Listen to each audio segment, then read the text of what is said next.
Bom dia! Eu estou aqui na minha rede, só que eu estou no meio da mata.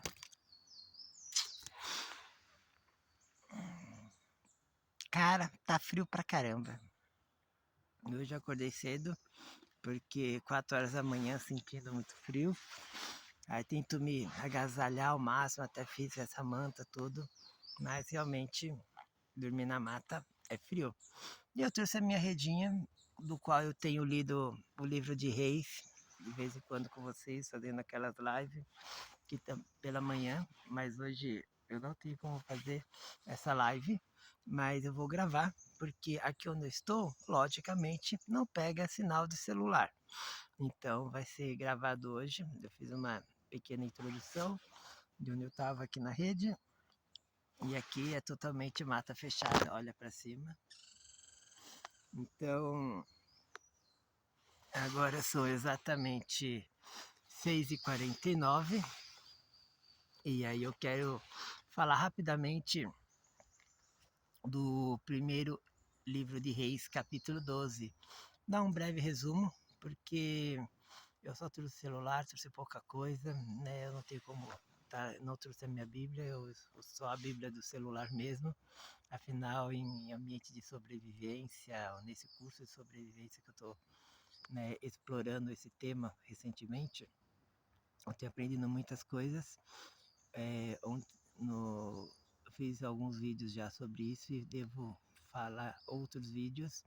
E hoje eu entendo o que é Abraão ir de um lugar para outro, né? Tá certo que lá não vai ter os problemas que existem aqui na mata, mas lá é mais deserto, um terreno mais árido.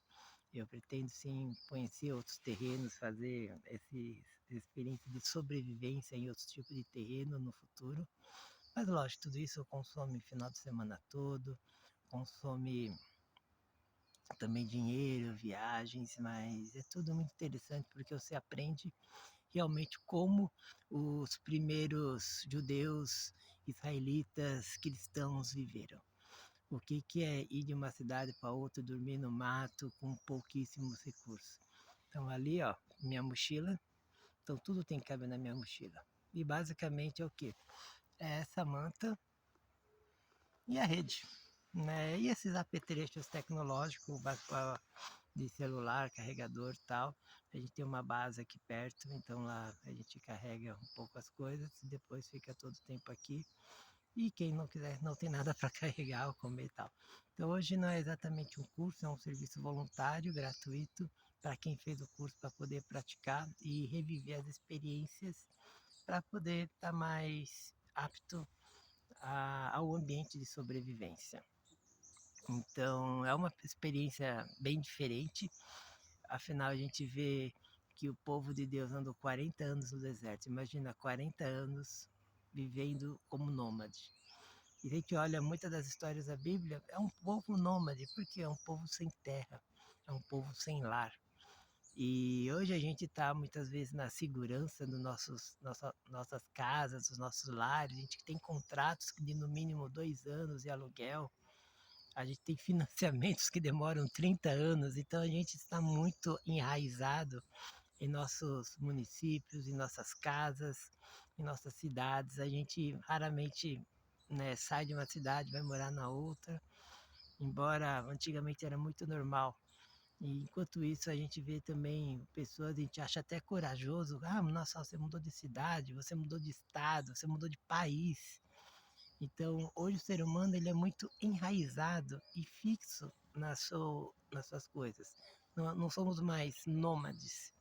E esse é um outro tema que eu quero começar a tratar também no meu canal, o nômade digital, porque hoje eu posso estar no Brasil, eu posso estar em casa trabalhando para qualquer lugar do mundo.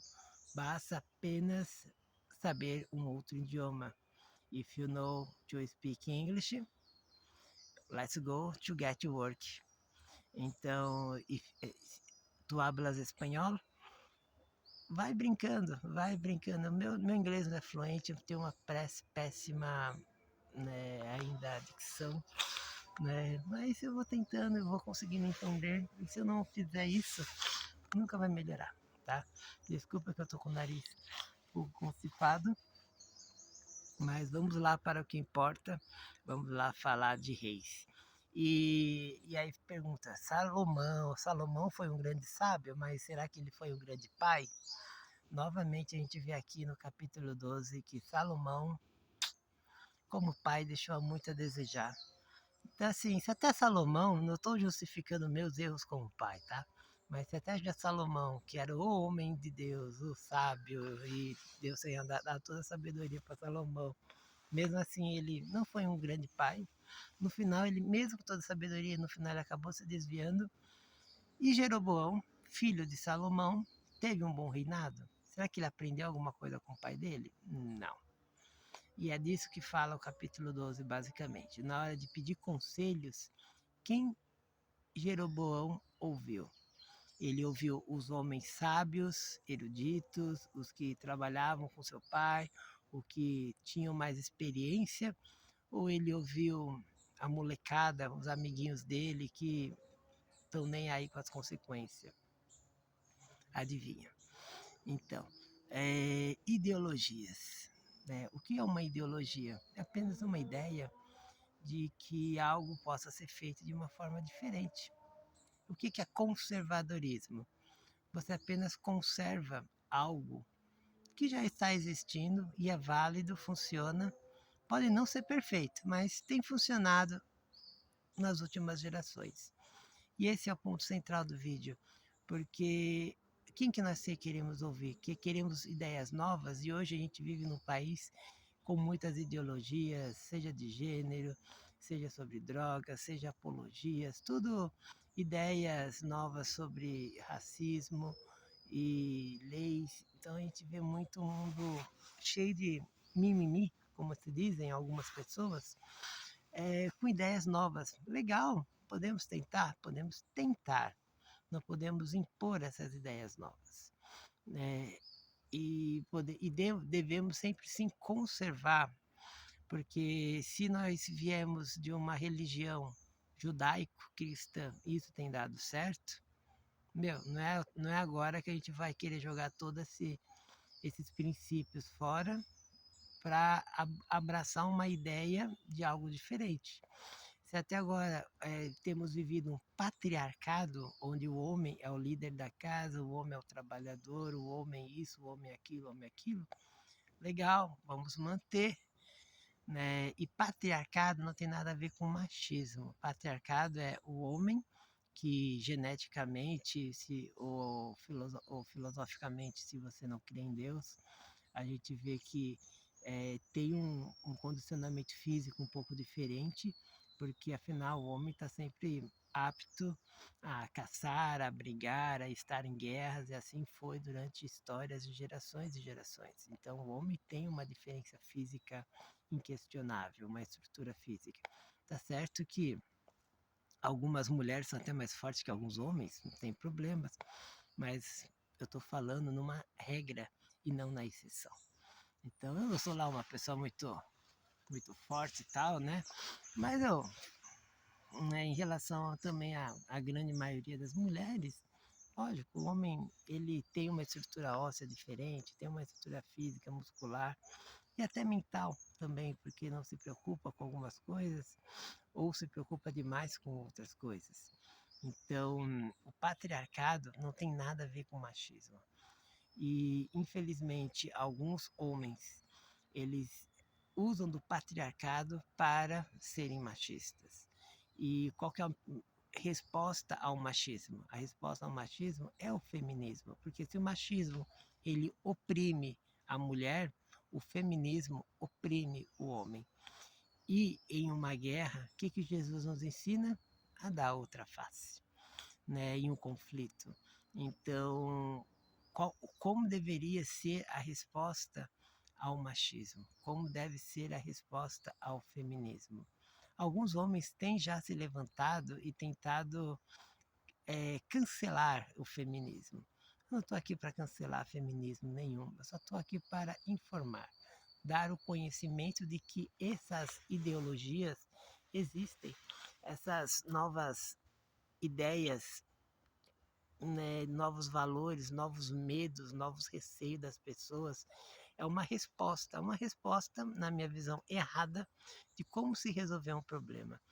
Porque, filosoficamente, algumas pessoas até falam, se você quer paz, prepara-te para a guerra. Quem já não ouviu essa frase? Então, as pessoas estão se preparando para a guerra, uma guerra ideológica. E aqui a gente vê Jeroboão, filho de Salomão, fazendo tudo errado também. Em vez de ele se aconselhar no que era certo, no que era seguro, nas pessoas mais velhas, no que estava funcionando, ele vai e acredita na juventude, nos amiguinhos, nas ideologias. E o que acontece no final do capítulo? O povo de Israel começa a ficar chateado, né, com tudo isso, começa a se dividir e até amaldiçoar a dinastia de Davi. Por quê? Porque o filho estragou o trabalho do pai. Porque o filho começou a querer entender e fazer as coisas diferente do que o pai fazia. E aí, consequentemente, a gente vê todo separação, Israel, Judá, e aí vai ter as coisas dos próximos capítulos, que aí eu vou fazer em casa, no meu quentinho, né, na minha rede, na minha sacada, onde eu posso fechar o vidro e ficar livre de vento e tudo mais. Então, eu vou filmar um pouquinho para vocês conhecerem um pouco dessa experiência, das coisas que, como que é por aqui, né? E depois no meu canal vai ter mais outros vídeos, né, sobre essa experiência. E a mensagem principal que eu quero deixar a todos nós é como que a gente responde às ideologias, como a gente responde às adversidades. A gente busca em Deus, na Bíblia, no passado, nos dados e evidências do que deram certo já, ou a gente inventa novas ideias.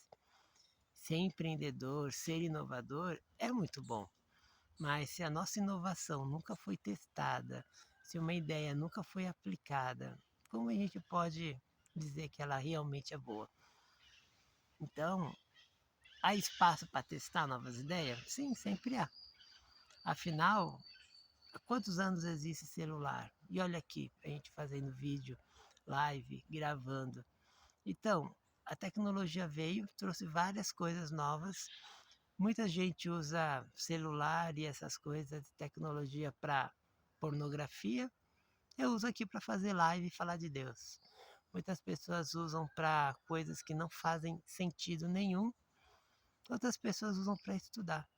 Então hoje temos uma tecnologia que não existia há 20 anos atrás. Temos informação na ponta dos dedos e você usa essa informação para quê? Para se aproximar de Deus, para se tornar uma pessoa mais inteligente, mais culta, mais sábia, para se divertir apenas, jogar jogos. Você usa essa informação para quê? Houve muita inovação, houve muita novidade na área tecnológica, mas o ser humano, será que inovou? Será que mudou alguma coisa?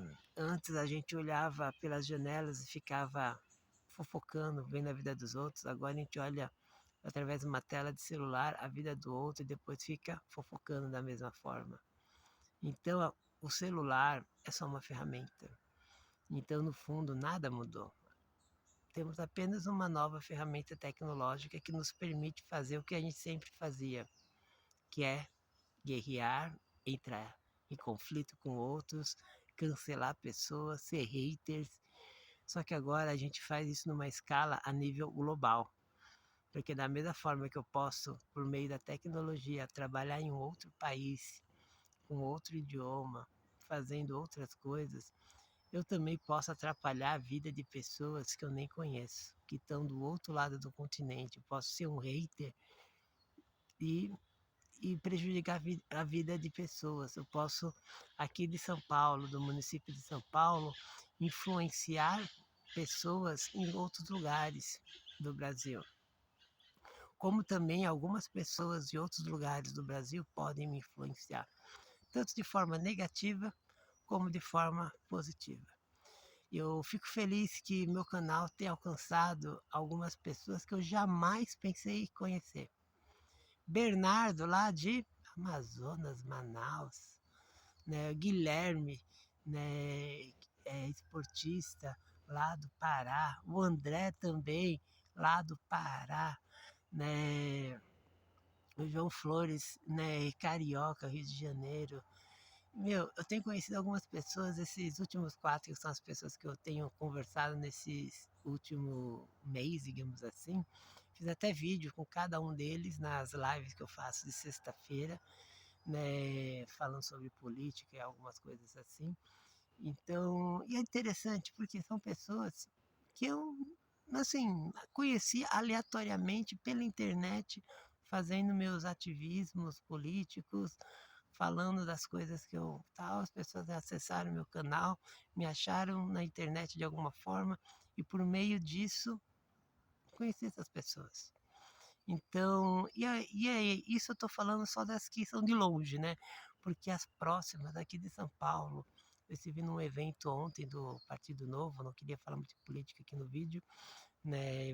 Cristão, evangélico, mas só um comentário. É interessante porque as pessoas já sabem meu nome. E até ontem, quando eu tava em pé e tal, né? A coordenadora, Fábio, senta. Ah, porque eu estava em pé ainda e tal, né? A pessoa já sabe, só conhece pelo meu nome. Mas por quê? Porque eu comecei a ter visibilidade, porque eu comecei realmente a influenciar, a chegar em alguns lugares que eu jamais imaginaria aceitar. Então agora eu não sou mais um desconhecido, já sabem o meu nome, estou ferrado. Né? Então as repreensões vai, né? Afinal, tá na hora de começar, tem que sentar e assistir também, né? Então, vamos obedecer, né? Então, obrigado a todo mundo que está assistindo esse vídeo, quem tem me acompanhado há mais tempo e depois ver as coisas que eu fiz aqui no curso de sobrevivência, nesse momento meio que onde eu posso experimentar um pouco o que assim, agora, depois que eu fiz o primeiro curso de sobrevivência, eu estou aqui de novo, vem muitas escrituras na cabeça sobre o que é passar 40 dias, 40 noites no deserto, como seria isso, o frio à noite, porque deserto faz muito frio à noite.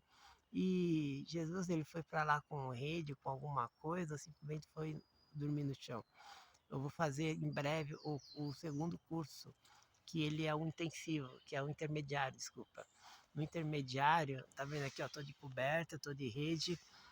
No intermediário, eu só vou poder vir com a culpa do corpo, praticamente. Ou seja, não tem coberta, não tem rede, é só os bambus que a gente vai dormir seco ali, ali tá valendo.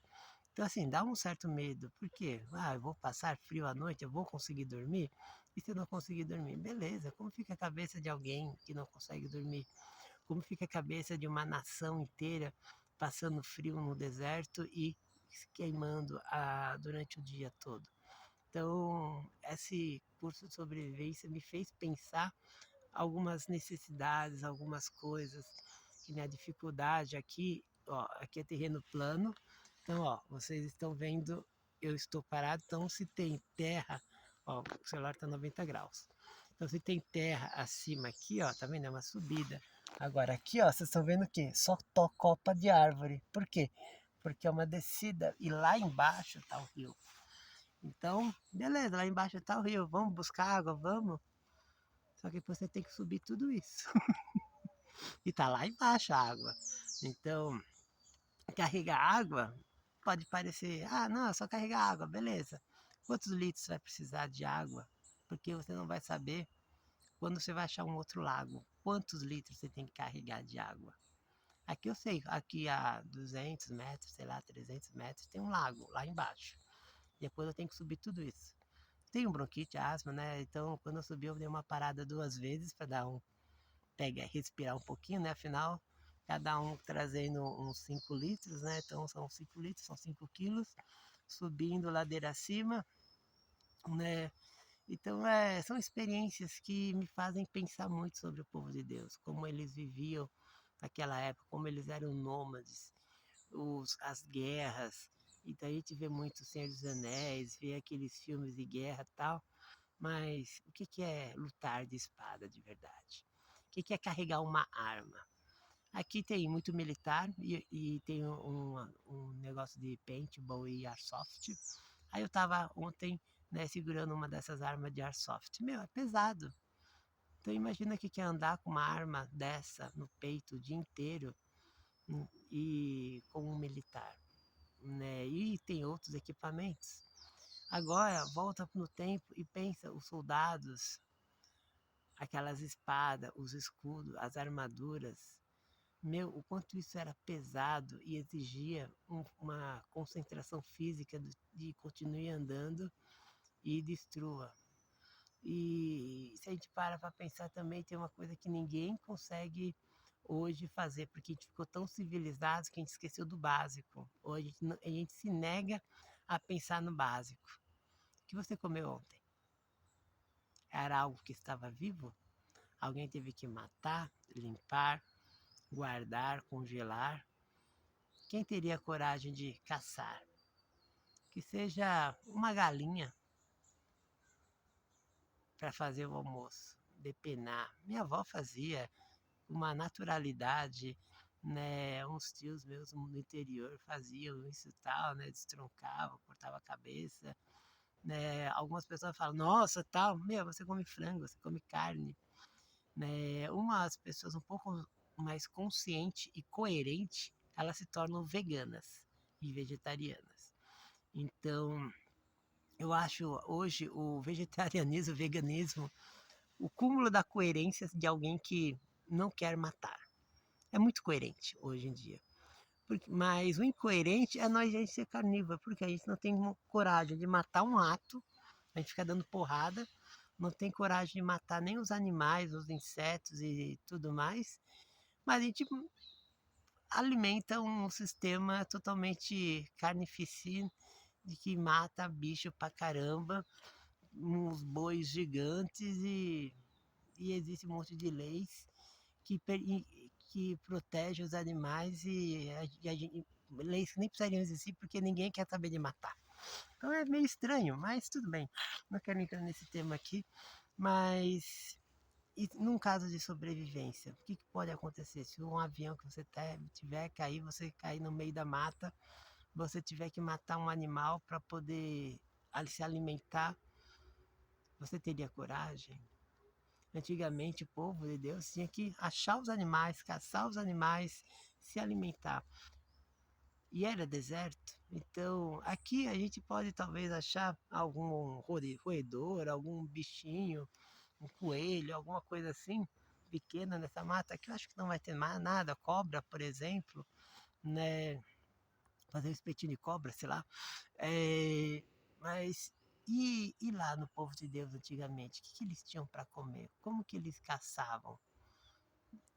Que tinha? Como que caçava e matava? A gente vê falando sobre, e sacrificou um cordeiro, e sacrificou isso, que sacrificou aquilo. Meu, e essa atitude de tirar a vida? Mas tanto naquela época existia a maturidade e a intenção de tirar a vida de animais, como também de pessoas. Afinal, né, vocês lembram como foi a história do início do livro de Reis, onde o próprio rei, né, Salomão teve aquele conflito e depois o filho do rei precisou ser morto pelo outro irmão que assumiu. Então muita coisa ruim aconteceu e infelizmente a Bíblia é cheia de relatos tristes, relatos sobre o conflito humano. E existe o conflito humano sobre o que é certo, sobre o que é errado, sobre o que se deve, e Deus sempre tentando direcionar, e muitas vezes a pessoa não quer ser direcionada. Então a questão é: Deus direciona, você quer ouvir? A Bíblia mostra inúmeras histórias de conflito de irmãos, conflitos pai e filho, e o que permeia todos esses conflitos? Alguns são direcionados por Deus e alguns outros ignoram a presença e a direção de Deus.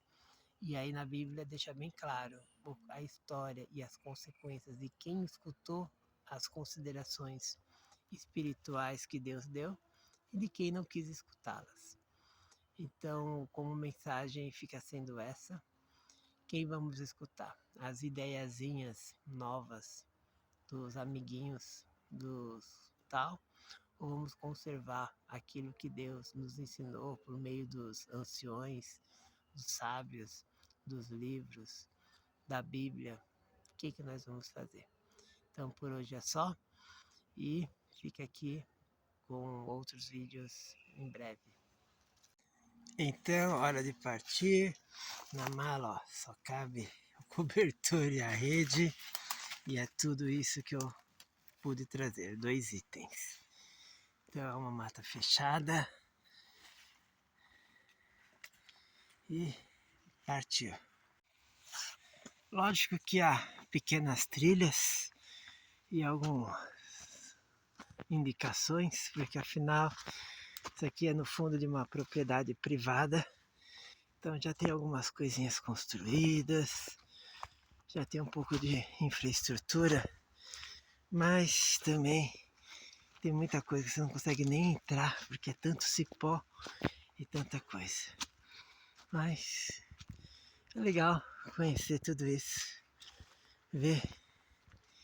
Aqui a gente tem aula, ó, tem uma bancadinha, aqui é tipo uma sala de aula, ó. A gente aprende a fazer algumas coisas aí os professores trazem o material, a gente aprende a fazer nó, fogo, a fazer algumas conservação. Então tem uns pequenos abrigos que também a gente aprende a fazer. Então é isso, um pouquinho de onde eu fiquei nos últimos 2 dias, passando noite. Estamos em agosto, é inverno, tá frio pra caramba. E agora vamos pegar rumo à civilização. Então, tem umas trilhas aqui. E agora a gente volta para a civilização. Aqui não tem internet, por isso eu fiz o vídeo hoje gravado. Porque aí eu vou juntar esses pedacinhos aqui. Ó, lá embaixo. Aí, e por hoje é só. Ali é mais uma sala de aula, tá vendo? Deixa eu entrar nessa daqui. Ó, aí tem sempre uma mesinha onde os trás e os banquinhos para fazer as coisas. Beleza, gente. Depois vou mostrar mais coisas aqui. Pegar pedaços de diversos vídeos e mostrar aqui no meu canal. Afinal, é bom ter conhecimento sobre sobrevivência, porque é sempre conhecimento que pode nos libertar dos perrengues que a gente pode passar na vida. Se você não tiver conhecimento de como sobreviver numa situação adversa, a coisa fica feia. Então, é isso aí.